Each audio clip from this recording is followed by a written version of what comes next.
Hello guys, நம்ம துரு விக்ரமோட bison படத்துக்கான ஒரு அல்டிமேட்டான தாறுமாறான அப்டேட்டோட இப்போ வந்திருக்கேன். ஸோ இந்த பைசன் மூவிக்கான அந்த சூப்பரான பட்டாசான அப்டேட் என்னன்னு பார்க்கறதுக்கு முன்னாடி நம்ம தமிழ் சினிமால இருந்து வர ரீசெண்டான அப்டேட்ஸை அதிரடியாக நம்ம சேனல்ல இறக்கிட்டு இருக்கோம். ஸோ சேனலை செக் பண்ணி பார்த்துட்டு பிடிச்சாம சப்ஸ்கிரைப் பண்ணிருங்க. மாரி செல்வராஜோட இயக்கத்தில் ஒரு பக்காவான ஸ்போர்ட்ஸ் டிராமா படமா தீபாவளிக்கு இந்த படத்தை பயங்கரமா இறக்கிருந்தாங்க. எல்லா டைப்பான ஆடியன்ஸும் இந்த பைசன் படத்தை பார்க்குற அளவுக்கு தான் எடுத்து வச்சிருக்காங்க. நம்ம துரு விக்ரமோட பெர்ஃபார்மன்ஸ்க்கே கொடுத்த காசு ஒருத்தா இருந்துச்சு. ஒவ்வொரு ஃப்ரேம்லயும் பயங்கரமா எஃபோர்ட் போட்டு சூப்பரா நடிச்சிருந்தாரு.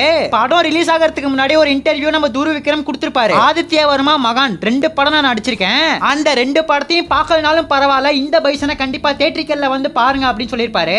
இவர் சொன்ன விஷயம் கரெக்டா அப்படியே அமைஞ்சிருச்சு. சியான் விக்ரம்க்கு சேது படம் மூலியமா தான் அவரோட சினிமா வாழ்க்கையே திரும்பிச்சு. அதே மாதிரி தான் நம்ம துரு விக்ரம்க்கு பைசன் படம் மூலியமா மாறி இருக்கு. டிஃபரெண்ட் ஜானர்ல நடிச்சு ஒரு பயங்கரமான சம்பவத்தை நம்ம துரு விக்ரம் ஃபியூச்சர்ல பண்ணுவார்னு எதிர்பார்க்கலாம். தீபாவளிக்கு 3 விதமான படம் இறங்குச்சு. டியூடு, பைசன், டீசல் அப்படின்னு 3 படம் இறங்குச்சு. நம்ம பிரதீப் ரெங்கநாதனோட டியூடு படம் என்னதான் நல்லா இருந்தாலும் ஃபேமிலி ஆடியன்ஸ்க்கு பிடிக்காத விதத்துல தான் படத்தை எடுத்து வச்சிருக்காங்க. இப்ப வளர்ந்து வந்துட்டு இருக்கிற 2K கிட்ஸ்கான படமா தான் இந்த டியூடு அமைஞ்சிருக்கு. ஹரிஷ் கல்யாணோட டீசல் படத்தை யாருமே கண்டுக்கல. இந்த படம் வந்ததும் தெரியல, போனதும் தெரியல.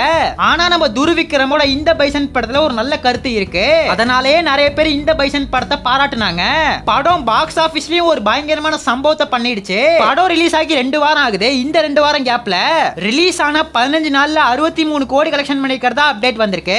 நம்ம பிரதீப் ரெங்கநாதனுக்கு வர எல்லா படமுமே 100 கோடி அடிக்குது. அது ஒரு பக்கம் இருந்தாலும் துரு விக்ரமோட பைசன் படம் ஒரு பயங்கரமான பிளாக் பஸ்டரா அமைஞ்சிருக்கு. இந்த பைசன் மூவிக்கான OTT ரைட்ஸ் நெட்ஃபிளிக்ஸ் வாங்கியிருக்காங்க. வர நவம்பர் 2nd வீக்குள்ள இந்த பைசன் மூவியை தமிழ், தெலுங்கு, ஹிந்தி, கன்னடா, மலையாளம் இருக்கிற எல்லா லாங்குவேஜ்லயும் நெட்ஃபிளிக்ஸ்ல பயங்கரமா இறக்கிடுவாங்க. பாக்ஸ் ஆபீஸ்ல ஒரு பயங்கரமான சம்பவம் இந்த பைசன் படம் பண்ணிடுச்சு. OTTல எந்த மாதிரியான பெர்ஃபார்மன்ஸ் பண்ணுன்னு சொல்லிட்டு வெயிட் பண்ணி பார்க்கலாம். நம்ம துரு விக்ரமோட ஃபேன்ஸ் ராச்சி வீடியோ பார்த்துருந்தீங்கன்னா ஃபயர் இமோஜை ஒரே ஒரு கமெண்ட் பண்ணிட்டு அப்படியே மறக்காம நம்ம சேனல் சப்ஸ்கிரைப் பண்ணிருங்க.